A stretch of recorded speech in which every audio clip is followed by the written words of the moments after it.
मराठा समाजाला आरक्षण मिळणार की फक्त आरक्षणाचं गाजर दाखवलं जाणार असा प्रश्न आता निर्माण झालाय। एकीकडे सरकारनं मनोज जरांगेंच्या मागण्या पूर्ण करण्यासाठी दिलेली डेडलाईन 4 दिवसांवर आली आहे। दुसरीकडे मुख्यमंत्र्यांनी फेब्रुवारीमध्ये मराठा आरक्षणासाठी विशेष अधिवेशन बोलवण्याची घोषणा केली आहे। पण फेब्रुवारीत तर लोकसभा निवडणुकीची आचारसंहिता लागण्याची शक्यता आहे।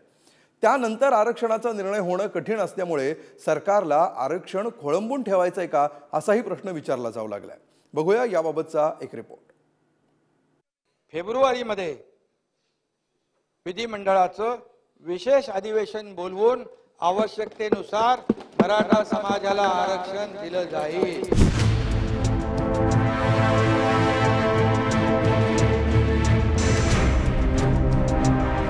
मराठा आरक्षणासाठी फेब्रुवारीत विशेष अधिवेशन बोलावण्याची घोषणा केली।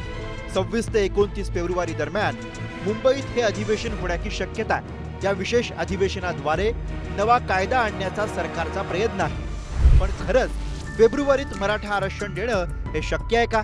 विशेष अधिवेशनात मराठा आरक्षणाचा कायदा पारित होईल का असा प्रश्न उपस्थित होतोय।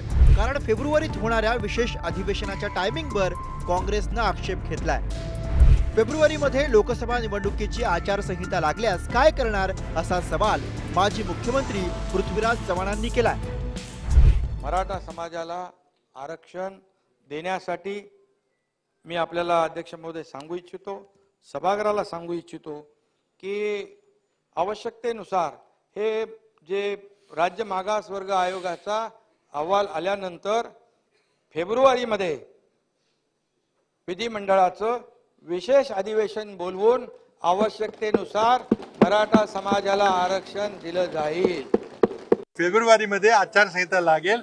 आचारसंहिता लागल्यानंतर आपल्याला काही करता येणार नाही। त्यामुळे माझं सरकारला आव्हान आहे, विधिमंडळाचं अधिवेशन संपणार आहे, तुम्हाला जो काही नवा कायदा करायचा तर अध्यादेश आणा। अध्यादेशचा कायदा असतो, तो अध्यादेश तुम्ही 6 महिन्यामध्ये पारित करा। नव्या कायद्याप्रमाणे मराठा समाजाला आरक्षण द्या। तुम्ही फेब्रुवारी अधिवेशनाची वाट बघू नका, पुन्हा एकदा नवीन मृगजळ दाखवू नका। सरकारला संपूर्ण अधिकार आहे। दरम्यान मराठ्यांना ओबीसीतूनच आरक्षण द्या या मागणीवर मनोज जरांगे ठाम आहेत। तर ओबीसी समाजाच्या आरक्षणाला धक्का न लावता स्वतंत्र मराठा आरक्षण देण्याची सरकारची भूमिका आहे। कायद्याच्या चौकटीत बसणारं आणि टिकणारं आरक्षण देण्यासाठी सरकारनं पावलं उचलायला सुरुवात केली आहे। मराठा आरक्षणासाठी राज्य सरकारनं आतापर्यंत काय केलंय हे बघूया। महायुती सरकारकडून क्युरेटिव्ह पिटिशन दाखल।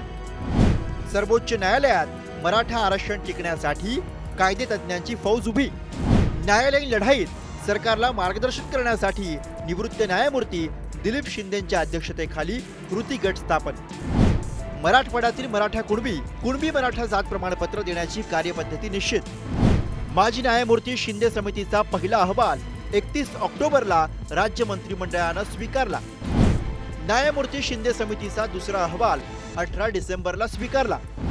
न्यायमूर्ती शिंदे समितीचा अहवाल विधी न्याय विभागाला छाननी आणि विश्लेषणासाठी पाठवणार। शिफारशी आल्यानंतर न्यायमूर्ती शिंदे समितीचा अहवाल हा मंत्रिमंडळासमोर ठेवला जाणार।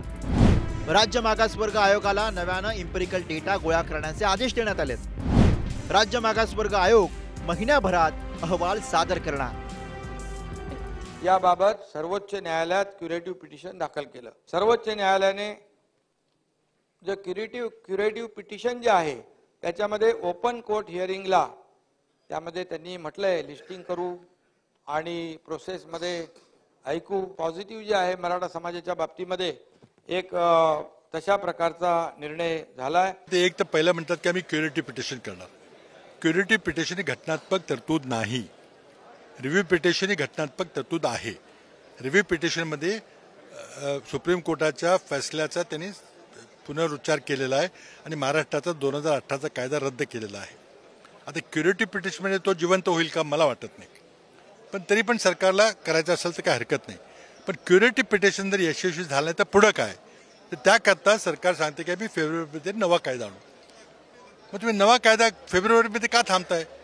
फेब्रुवारीमध्ये आचारसंहिता लागणार आहे, मग आचारसंहिता लागली कोणाला काय करता येणार नाही। राज्य सरकारनं दिलेली फेब्रुवारीची कालमर्यादा मनोज जरांगेंनी फेटाळली। 24 डिसेंबर पर्यंत आरक्षण न दिल्यास आंदोलन पुकारू असा इशारा जरांगेंनी दिला। त्यापेक्षा इथं जर मराठ्यांच्या सरकारी नोंदी सापडल्या तर मराठा ओबीसी आरक्षणात आहे, मराठा आणि कुणबी एकच इथं सिद्ध झालेलं आहे. हेच करा ना, हे म्हणणं आहे आमचं. आणि आता त्याच्यावरती होईल 24 डिसेंबरच्या आत सगळं होईल. सरकारच्या हातात आहे. पुढचं 23च्या निर्णयाचं सरकारच्या हातात. ते 24 डिसेंबरच्या नंतर काय हे सरकारच्या हातात आहे, आमच्या नाही. मागासवर्ग आयोगाचा अहवाल असल्याशिवाय मागास सिद्ध केल्याशिवाय चालत नाही. परंतु क्युरिटी पिटिशन ओपन कोर्टात घेणार आहेत ते मला आता वाटतं आणखी हिअरिंगलाच घेतलेली नाही. तर बघूयात, ते समाजाच्याच फायद्याचं आहे. परंतु आत्ता आमच्या पुढचं हे ताजा विषय, आत्ताचा हा तो नंतरचा विषय. आणि दोन्ही ॲक्सेप्ट मराठा समाज करणारे न करण्याचं काही कारण नाही. फक्त प्रमुख खुटी आणि मुद्दा इथं आहे की ते टिकणार आहे का NTV सारखं, एवढाच एक मुद्दा आहे.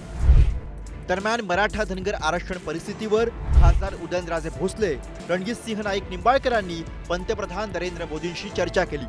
दोन्ही खासदारांनी मराठा समाजाची कैफियत मांडली. आरक्षणाचा प्रश्न लवकरात लवकर मार्गी लागावा अशी मागणी मोदींकडे करण्यात आली. आरक्षण प्रश्नी सकारात्मक विचार करून लवकरच तोडगा काढला जाईल अशी ग्वाही मोदींनी दिली आहे. खासदार उदयनराजे आणि निंबाळकरांनी मोदींकडे काय मागणी केली आपण बघूया. मराठा समाजानं देशासाठी बलिदान दिलं. मराठा समाज हा सर्व घटकांना बरोबर घेऊन जाणारा समाज आहे. पण या समाजाची आर्थिक स्थिती हालाकीची आहे. शिक्षणाची फी भरणं सुद्धा मुलामुलींना अवघड झालंय. शिक्षणानंतर नोकरीचीही शाश्वती नाही. त्यामुळे मराठा समाजाला आरक्षण मिळण्यासाठी आपण प्रयत्न करावे. तसंच धनगर समाज अनेक वर्ष अनुसूचित जातींमधनं आरक्षण मिळावं यासाठी झटतोय. इतर राज्यांमध्ये धनगर समाजाला अनुसूचित जातीमधून आरक्षण मिळालंय, पण महाराष्ट्रामध्ये धनगर शब्द नसल्यानं आरक्षण मिळत नाही. आपण यामध्ये लक्ष घालून धनगर समाजाला आरक्षण द्यावं. गेल्या 4 वर्षांपासून मराठा आरक्षणाचा मुद्दा प्रचंड तापलाय. जरांगे सरसकट मराठा आरक्षणावर ठाम आहे. त्यामुळे आता यावर केंद्र आणि राज्य सरकारला हातात हात घालूनच तोडगा काढावा लागेल. आगामी निवडणुकांच्या पार्श्वभूमीवर सरकार मराठा आरक्षण प्रश्न कशा प्रकारे सोडवणार हे बघणं महत्त्वाचं असेल. ब्युरो रिपोर्ट, पुढारी न्यूज.